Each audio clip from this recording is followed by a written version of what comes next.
The moment had arrived as a nation where we face deep racial inequities in America and systemic racism that has plagued our nation for far, far too long. I said that over the course of the past year that the blinders have been taken off the nation, the American people. What many Americans didn't see or had simply refused to see couldn't be ignored any longer. Those 8 minutes and 46 seconds that took George Floyd's life opened the eyes of millions of Americans and millions of people around all over the world. It was the knee on the neck of justice, and it wouldn't be forgotten. It stirred the conscience and of tens of millions of Americans. And in my view, it marked a turning point in this country's attitude toward racial justice. When his six-year-old daughter, Gianna, who I met with when I met with the family, I leaned down to say hi to her, and she said, looked at me, and she said, "Daddy changed the world." That's what Gianna said, his daughter. Daddy changed the world. And I believe she was right. Not because this kind of injustice stopped, it clearly hasn't, but because the ground has shifted, because it's changed minds and mindsets, because it laid the groundwork for progress. COVID-19 has further ripped a path of destruction through every community in America, but no one has been spared. But the devastation in communities of color has been nothing short of stunning. Just look at the numbers.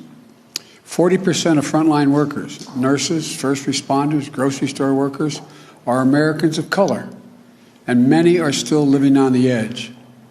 1 in 10 Black Americans is out of work today. 1 in 11 Latino Americans is out of work today.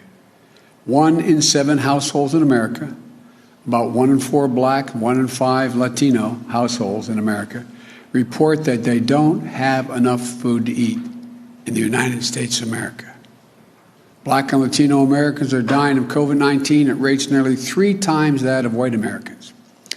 And it's not white Americans' fault, but just a fact. And the Americans now know it, especially younger Americans.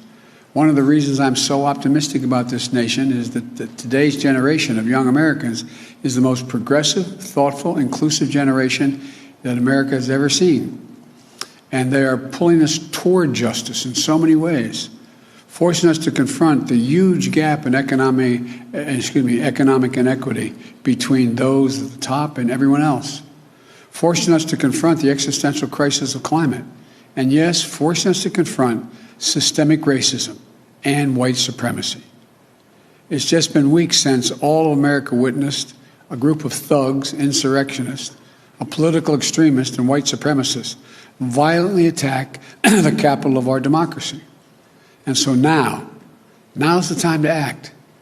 It's time to act because that's what the faith and morality call us to do. Across nearly every faith, the same principles hold. We're all God's children.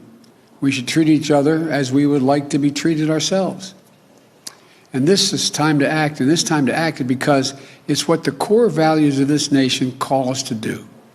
And I believe the vast majority of Americans, Democrats, Republicans, and Independents, share these values and want us to act as well.